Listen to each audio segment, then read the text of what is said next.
David Dury, bonjour. Bonjour. Alors, vous faites paraître Beyrouth Forever. Oui. Vous connaissez bien le Liban. Votre roman dénonce le Hezbollah. Comment comprenez-vous les liens entre l'Élysée et le Hezbollah, notamment via la négociation de la gestion du port de Beyrouth par CMA-CGM, dont le dirigeant est proche d'Emmanuel Macron? Alors dans Beyrouth Forever, je parle beaucoup du Hezbollah, c'est vrai, je dénonce beaucoup le Hezbollah, mais je dénonce aussi tout le monde. Il n'y a pas que le Hezbollah à dénoncer au Liban. La gestion du port, c'est un cas particulier. En fait, le Liban, à cause de sa géographie aussi, n'a que deux accès à l'espace étranger, on va dire. C'est la mer par le port et l'aéroport qui était tenu par le Hezbollah jusqu'à récemment. En fait, il y a une purge qui est en train de se faire, surtout au niveau de l'aéroport. Et parce que les deux accès terrestres, Syrie et Israël, c'est très compliqué. Il y en a un qui est complètement bouché, c'est Israël, et la Syrie, voilà, il y a une guerre civile qui vient de se terminer, on ne sait pas trop ce que ça va donner. Pour revenir sur le port et l'aéroport, je pense que je ne connais pas très bien, je vais être très honnête, la question du port aujourd'hui, je ne sais pas la situation. Ce qui était le plus important, en fait, c'était la question de l'aéroport. Le nouveau gouvernement libanais, depuis la nomination du président et du Premier ministre, ont repris un peu les choses en main. Là, la semaine dernière, il y a eu 5 employés de l'aéroport qui étaient a priori inféodés au Hezbollah, qui ont été dégagés. Le Hezbollah avait complètement la main sur l'aéroport et les avions, ils rentraient ce qu'ils voulaient dans le pays. Donc ça, c'est un fait. Depuis le changement de régime qu'il y a suite à la chute de Bachar le 8 décembre 2024, les autorités libanaises, bizarrement, ont repris un peu du poil de la bête, ont empêché par exemple des avions venant de Téhéran de se poser à Beyrouth. C'était impensable il y a 6 mois. Donc le Hezbollah a perdu de son influence. Donc sur le port, il y a des jeux de coulisses évidemment entre Emmanuel Macron et Rodolphe Saadé, donc le patron de CMA-CGM. C'est une très grosse entreprise mondiale, je dirais, CMA-CGM.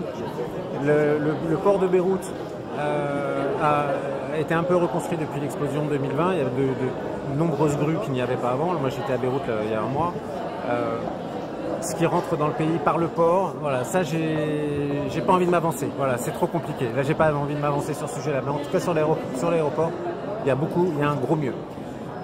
Alors David Dury, regrettez-vous que les dirigeants actuels de notre pays ne soient pas pro-israéliens, comme en atteste leur réaction mitigée lors du grand succès des services israéliens contre le Hezbollah avec les beepers piégés? Alors, l'attaque de mi-septembre à Beyrouth sur les pagers et les beepers, certains vont considérer que c'est un grand succès. Moi, je trouve que c'est un truc immonde. Alors, technique, en termes d'opérationnel, du point de vue israélien, c'est une réussite, ça c'est sûr. Quand on voit le résultat sur place, voilà, il n'y a ni éthique ni déontologie. Tous les coups sont permis, et avec Israël, tous les coups sont permis. Moi, je ne considère pas que le gouvernement français soit spécialement...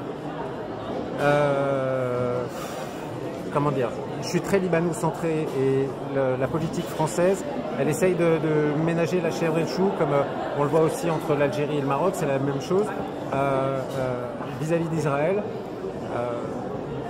Je pense que le soutien, il a été très clair dès le 7 octobre, et c'est normal. Le 7 octobre, c'est abominable ce qui s'est passé, mais ce qui se passe depuis le 7 octobre est 10 fois pire.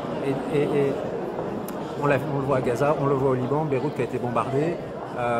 Voilà, moi je considère que là, l'État israélien et le gouvernement, les choix politiques du gouvernement israélien, je ne parle pas du peuple, mais je parle du gouvernement. Voilà, on a lâché la bride complètement et ils sont en train d'ouvrir les portes des enfers. Je veux dire, c'est hallucinant ce qui se passe dans la région et personne ne leur dit rien. Il y a quelques jours, hier ou avant-hier, je crois, le président Macron a commencé à parler d'une reconnaissance de l'État palestinien. Il est temps.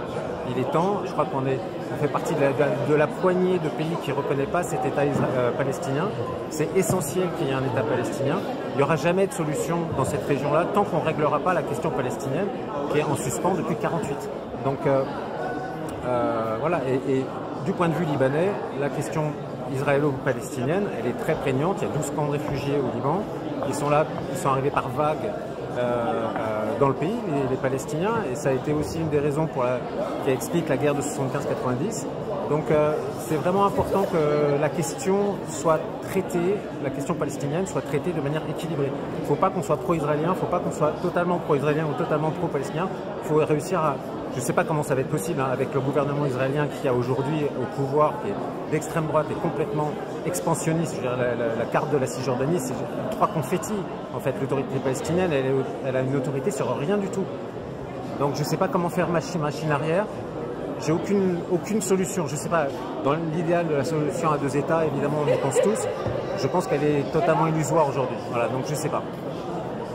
David Dury, comment expliquez-vous que les responsables de l'État français n'aient pas davantage félicité Israël pour avoir vengé les 58 parachutistes français tués par le Hezbollah dans l'affaire du Drakkar 1983 ou encore les victimes du terrorisme du Hezbollah en France en 1986? Il y a un mot qui est intéressant dans votre question, c'est le mot venger. Est-ce qu'on est encore dans la vengeance 40 ans plus tard? Je ne sais pas. D'abord,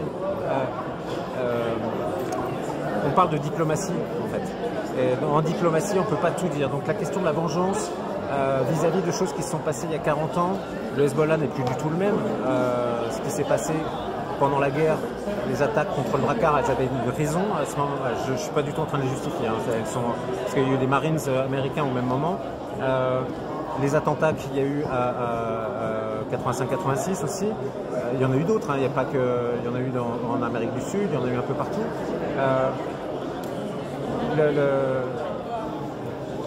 Le Hezbollah a une place un peu particulière, c'est-à-dire que pour certains pays, il est catalogué dans les organisations terroristes, et c'est vrai. Mais c'est une hydre à 2 têtes en fait, le Hezbollah. Il y a une partie politique, une partie milicienne, militaire. Moi, je fais partie des gens qui considèrent que le Hezbollah a tout à fait sa place dans l'échiquier politique libanais. Il représente une partie de la communauté chiite, mais il ne représente pas tous les chiites, ça c'est important de le dire. Donc son côté parti politique, il a tout à fait le droit d'exister. Moi je pense que le Hezbollah doit rendre ses armes à l'armée libanaise. Le Hezbollah n'a aucune raison d'être la seule milice héritée de la guerre du Liban qui a gardé ses armes, en fait c'est les seuls, et ça a créé depuis 20 ans un déséquilibre complet. Le Hezbollah est responsable de tous les assassinats politiques, dès qu'il y a quelqu'un qui a levé le doigt ou haussé la tête ces 20 dernières années, le Hezbollah, pour son propre compte ou pour le compte de Damas, de l'ancien régime Assad, a appuyé sur le bouton rouge. Il faut arrêter ça.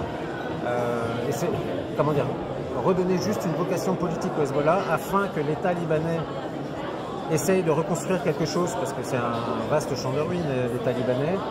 C'est très important à mon sens que voilà, on peut pas écarter complètement le Hezbollah. Ça c'est comme dire on va éradiquer le Hamas, éradiquer le Hezbollah, c'est complètement stupide. Le vocabulaire utilisé dans ce cas-là est totalement stupide. C'est pas réaliste, tout simplement. David Dury, merci. De rien.